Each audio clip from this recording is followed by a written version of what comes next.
Hi, welcome to the Fantasy Six Pack Network. My name is Joe Bond, founder of FantasySixPack.net. We're going to be talking some Philadelphia Eagles football today, and to do that, we are joined by Ed Kratz from Eagles on SI. How's it going on today? Hey, good, Joe. Yeah, thanks for joining us. We'll get into the questions here really soon, but before we do that, just want to remind everybody, please hit that like, the subscribe button, leave those comments. We love to hear from you, and jump over to Fantasy Six Pack. You're going to get access to the award-winning rankings, the draft cheat sheet, the player projections during the season, DFS and betting content as well. Use promo code F6P Pods to save 15%. All right, let's jump into things here. And this was a very, very run heavy offense last year. I expect it to be still a little run lean and a little run heavy, but is there going to be an uptick of passing this year, especially under new OC Kevin Patullo? Yeah, there might be early on in games. I think teams are going to really try to gear up, obviously, to stop Saquon Barkley in this running game. The Eagles led the NFL last year. They 55% of their offensive plays were runs, which was the most in the NFL. And they're very good at it, obviously. Saquon had 2,000 yards. So, the thinking is, and we've seen a little of this under Kevin Patullo, their first-year offensive coordinator. Just a reminder, too, Patullo has been around this team from the time Nick Sirianni got here in 2021. So he's no stranger to the personnel and to, what this team strengths are. But we've seen, I think, a little bit maybe more throwing to the backs out of the backfield. I've noticed Saquon has been a little bit more involved in the passing game. They're throwing him the ball more. A.J. Dillon, who I think is a very under-the-radar signing by this team, the running back from the Packers, missed all of last year with a neck injury. He's been – this guy is 250 pounds, and watching him play, he's so light on his feet. He's almost got like ballerina-type feet. He's just so quick for a big man. And then Will Shipley in his second year has really showed some maturation. They're really throwing the ball a lot to him out of the backfield. Okay. I know they did that with Kenny Gainwell some last year, but maybe that's going to be a little bit of a wrinkle that we'll see from Kevin Patullo in his first year as the coordinator. All right. Good to know. So you mentioned the running backs, and obviously Saquon got an enormous workload last year, especially when you tack on the postseason. I think it was around 400. I want to say 70 touches total to include the postseason. That's a lot. 482 to be exact, Joe. Okay, yeah. So I was under. Yeah. At least I would have won by Price is Right rules.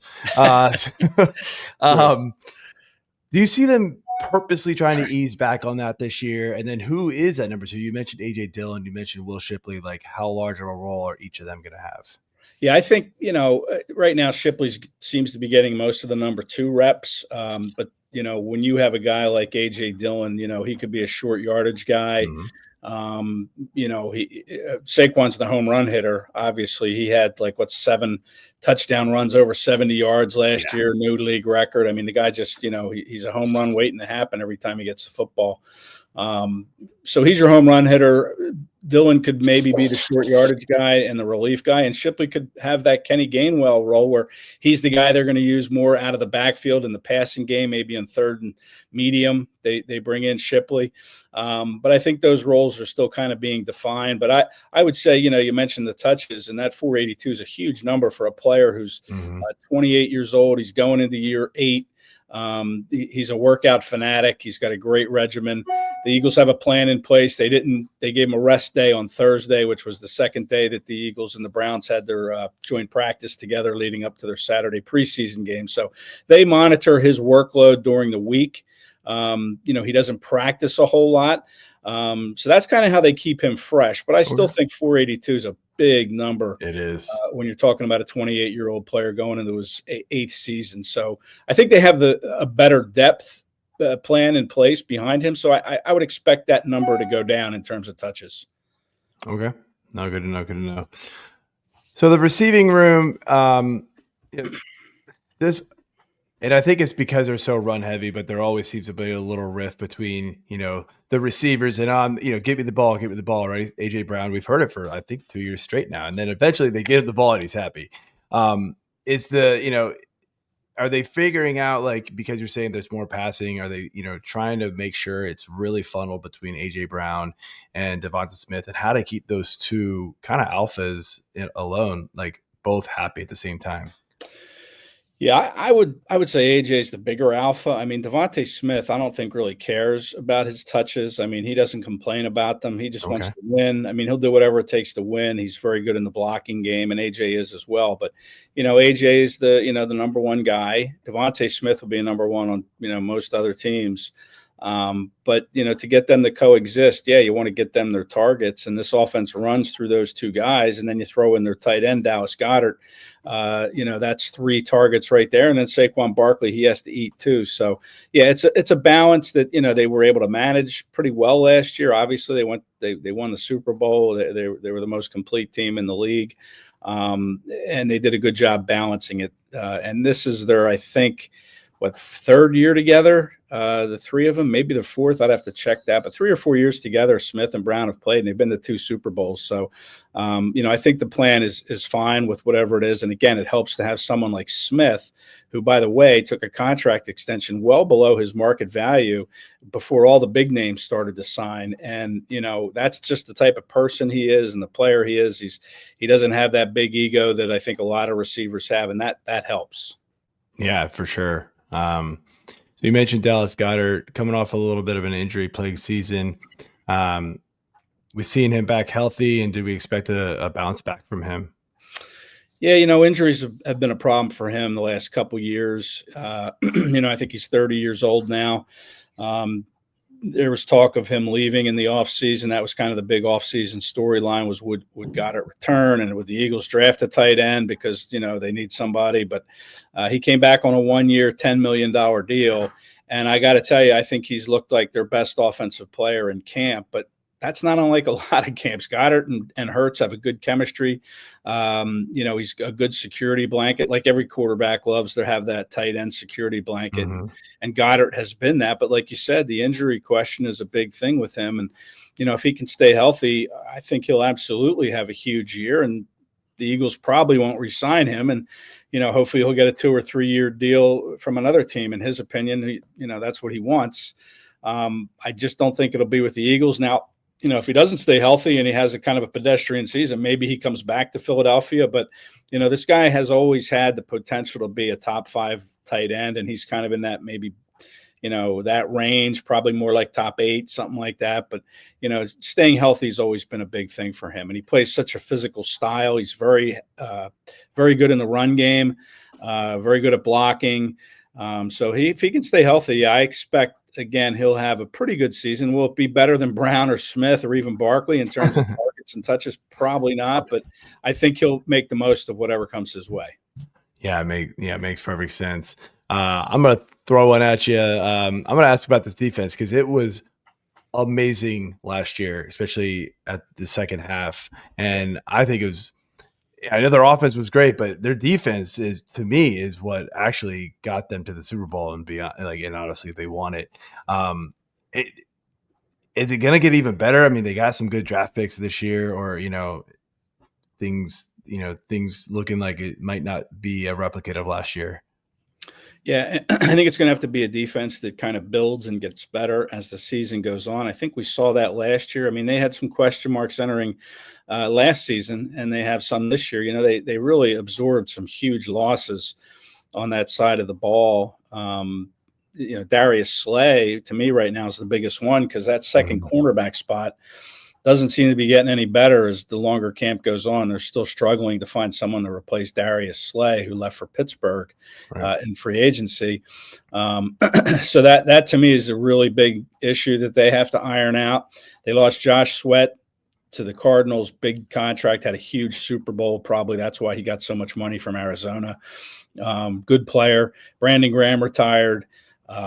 They traded Chauncey Gardner-Johnson, who was a huge playmaker on that defense. He liked to freelance a little bit, maybe more than Vic Fangio likes from his safeties, but he still had 6 interceptions. Huge number. He's gone. So there's some questions. There's no doubt. Can this defense be the number 1 defense in the league again, like it was last year? I mean, I guess there's a shot, but I think it's going to take some time for them to find their footing coming out of the gate. Yeah, I mean, they struggled kind of early on last year, I feel Yeah. like, and then it just like boom, it all clicked. Cooper DeJean was amazing down the stretch too. So they seem to always figure it out. As a Commanders fan, I'm kind of hoping they don't. No. Well, Vic Fangio is a good D coordinator, man. Yeah, He's really, well, if you look at last year, he was probably the top three reasons why the Eagles won the Super Bowl, because he took a defense that before he got here was ranked 30th in the league at the end of the season, and he took them all the way to number one. So, he's a great coordinator. He knows his players' strengths. He's doing a lot of mixing and matching right now. They drafted this kid, Jahad Campbell, from Alabama, a linebacker who they really like, 6'3", 235, can run. He's got good instincts. He had a shoulder surgery in March, but he's looked like as advertised. I mean, he gets lost a little bit, maybe tries to do too much, but he's a rookie, and I think eventually he'll figure it out. They're doing with him, they seem to be blitzing a lot with him, and he's able to get to the quarterback. So, that's something to watch. As is all the personnel. Jalen Carter is still a beast on that defensive line. Maro Ajomo, who was kind of under the radar last year, has really had, to me, the best camp on defense. And he's a lighter defensive tackle. They can put him on the edge if they want to. A lot of versatility with him. But I think this defensive line is going to be pretty good. Depth on the edge might be a concern. They're looking at Josh Uche and Azeez Ojulari from the Giants from the division to be kind of the depth guys behind Nolan Smith and Jalix Hunt. But yeah, to me, it's just going to take some time for them to figure it out. And they don't play the Commanders. They don't play your Commanders until the end of the year. So, by then they might be clicking on all cylinders. And, who knows what teams just look by like. luck. Yeah. Well, but who knows what teams look like in December? It's such a long grinding season. Absolutely. All right, let's jump back over to the offensive side here. And a question we ask everybody who comes onto these is there a player that's a little under the radar, people that, most people wouldn't know, that is having a good camp that you think fantasy managers, that's what I'm really here for, should keep in their back pocket as somebody they should know about? Yeah, well, I hate to say it, it's a Commanders draft pick. Jahan Dotson has looked like a completely different player this camp. I mean, last year he didn't have the benefit of the camp, and they didn't get him till the end of training camp. And then once the season starts, you're kind of just in game plan mode week after week, so there's no chance to build chemistry or develop in somebody's system. But Dotson has looked like a legitimate number three target in this offense. Now, what does a number three target look like in this offense? He had 33 targets last year. Right. There's not going to be a lot of traffic, but if there are some injuries that crop up with A.J. Brown or DeVonta Smith, Dotson, I think, will be better equipped to step in and fill that role. Maybe a backup tight end to look at if Calcaterra gets hurt if Dallas Goedert gets hurt, is Grant Calcaterra. They're throwing the ball a lot to him as well as Goddard. They're using your tight ends a lot. Maybe he would be someone to keep an eye on. And again, these are guys that, based on a long season, might get more time if injuries crop up. But Goddard has that injury history, so maybe the backup tight end would be a good bet for a fantasy manager to draft Grant Calcaterra late in a draft. And then at the running back spot, I talked about A.J. Dillon and Will Shipley. Again, two guys that you might want to stash on your roster later in the draft because, I think there will be roles for those two players, especially as they try to manage Barkley's workload a little bit, which I think they will. But, who knows? But I would still say those two guys, the running backs, Dillon and Shipley, are good bets, as is Calcaterra, and Dotson as the number 3 receiver. I had a feeling you were going to say Dotson. I've heard some rumblings about his camp. It's pretty good. Yeah. So, all right. Well, thank you, Ed, for coming on. This is great information. Hope everybody learned a lot. I know I did. Before we jump off, though, here, give you a chance to let everybody know where they can find you and what you've got going on this season. Well, probably the X platform. I put all my stuff there, and a couple other guys that write there. Also, I send their stuff out through X, and that's my X account is at Kratz E, which is KRACZE, or you could go directly to the site at www.si.com/NFL/Eagles. So there's 2 ways. Yeah. Sounds good. All right. Thank you again. And you're still here, hit the little link to all the other videos right here. The subscribe, the playlist will be popping up right there. So go check those out, and we'll see you next time. Thanks, Joe.